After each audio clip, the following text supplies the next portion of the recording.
من لون اللحمة هخليك تعرف المرعى بتاعت الذبيحة بتاعتك، وهل هي كويسة ولا لأ، وهل هي كانت متربية على أعلاف كويسة ولا كانت بتاكل من المخلفات وكانت سايبة في الشارع وكانت بتاكل من الزبالة.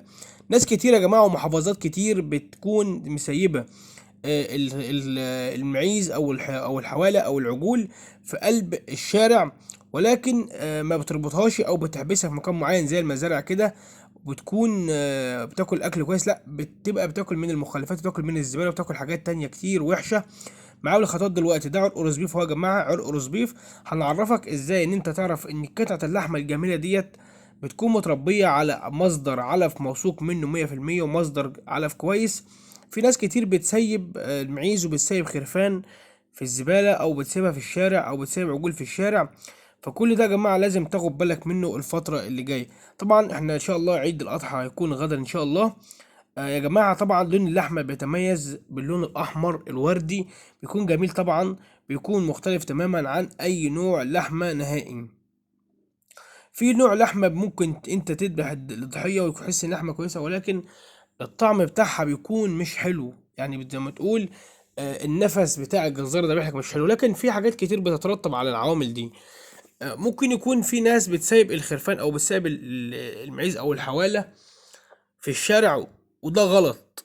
لاني طبعا الرسول عليه الصلاه والسلام نهى عن الحاجات ديت، ومعروف ان الحاجات ديت لما بتكون سابة زي كده المفروض أقل حاجة بتنعزل تقريبا من 40 يوم إلى 3 شهور، فيما فوق 6 شهور. مش أقل من كده، مش أقل من 40 يوم ولا أزيد من 6 شهور. زي ما حضراتكم شايفين ده رز بيف أهوت، أنا قطعه قطعة صغيرة كده. شايفين لون اللحمة؟ لون اللحمة ما شاء الله عامل إزاي. لحمة مية مية. العرق ده عرق بقري. طبعا اللحمة طول ما هي مصدر كويس ومصدر جميل، ده بيكون لون اللحمة الجميل.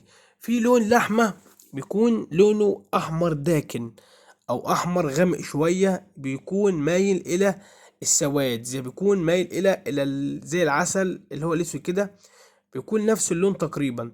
مش معنى كده ان اللحمه دي بتكون بتاكل من الزباله. في مرعى بتكون بتاكل اعلاف اللي هي الحبوب الفول او بتاكل الغله، فده بيخلي لون اللحمه بيكون اسود شويه. زي ما حضراتكم شايفين اللحمه عامله ازاي معايا، اللحمه لون وردي، لون جميل ما شاء الله. وطبعا كل سنه وانتم طيبين.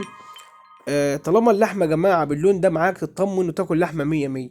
ولكن في ناس كتير يا جماعه لازم تخلي بالنا بالله عليكم، او الناس اللي هي بتربي مواشي او بتربي معيز او بتربي غنم في قلب الشارع، بلاش ان انت تربي كده، لان الحاجه دي الناس بتاكلها. ونصيحه لوجه الله يا جماعه، يعني انت لما تجيب اضحيه عيد لازم تجيبها من جزار يكون موثوق 100%، وتاكد ان الجزار ده بيربي مثلا في مزرعة أو بيربي في بيته أو بيجيب من مصدر كويس 100%. غير كده يا جماعة في ناس كتير بتبقى طلقة عدد معين من المعيز أو عدد معين من العجول أو من الخرفان في الشارع من صغرهم مثلا أو فترة كده معينة لحد 7 8 شهور، وبعد كده بيجي العيد الكبير وتجيب منها وتبدأ إن هي تبيعها بالفعل، إلا من رحم ربي طبعا. فلازم من لون اللحمه يا جماعه، زي ما حضراتكم شايفين بصوا لون اللحمه جميل ازاي. من لون اللحمه تعرف مرعتها. ما شاء الله يا جماعه، ده رز بيف اهوت زي ما حضراتكم شايفين. طبعا ده ختم سلخانه. طبعا كل ده بيكون كويس طبعا لما بتكون اللحمه مختومه في السلخانه. طبعا بيكون تحت اشراف الطب البيطري، وبيكون لو فيها اي حاجه اللحمه دي بتنعدم. وطبعا الصحه او مديريه الطب البيطري او السلخانه عامه بتعوض صاحب الاضحيه. يا جماعه بنحب برضو ناكد عليكم في الفيديو دوت ان انت تجيب من جزار يكون موثوق فيه. زي ما حضراتكم شايفين عمال اقشر في اللحمه عشان تاخد بالك من لون اللحمه.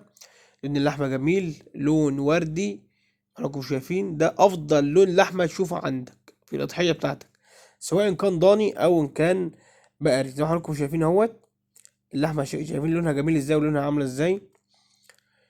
والطرق اللي انا بقطعها دي يا جماعه، الطرق ده اهي يعني طريقه تقطيع الشمبري. يعني لو انت عاوز تشوي كمان في العيد الاضحى تقدر انت تشوي لو تقطعه بنفس الطريقه ده. الروز بيف ده بيكون موجود الظهر فوق الكوستريتا بتاعه العجل، ده بيكون الظهر اسفل، يعني بيكون فوق من الظهر ويليه الكوستاليتا من تحت. لو عاوز تشويه بيبقى بيتروق بنفس الترويق ده، وتخلي الجزار يطلعه لك برضه تشويه. ولكن احنا حبينا في الفيديو ده نعرفكم الالوان بتاعه اللحمه بتكون عامله ازاي. زي ما انتم شايفين ما شاء الله اللون عامل ازاي. لون احمر وردي فاتح، ما بيكونش داكن. تمام. طبعا بتختلف من مرعى لمرعى. شايفين اللحمة عاملة ازاي؟ زبدة يا جماعة. ولكن عشان ما نطولش في الفيديو دوت، او يعني نعيد الكلام اللي احنا قلناه. طبعا ده اللون اهوت. وطبعا لو انت استفدت اي معلومة او اول مرة تعرف ان في ناس بتعمل كده، ما تنساش تدعمنا بالاشتراك الجميل وزر اللايك عشان الفيديو ده يوصل اكتر عدد من الناس. وكل سنة وانتم طيبين.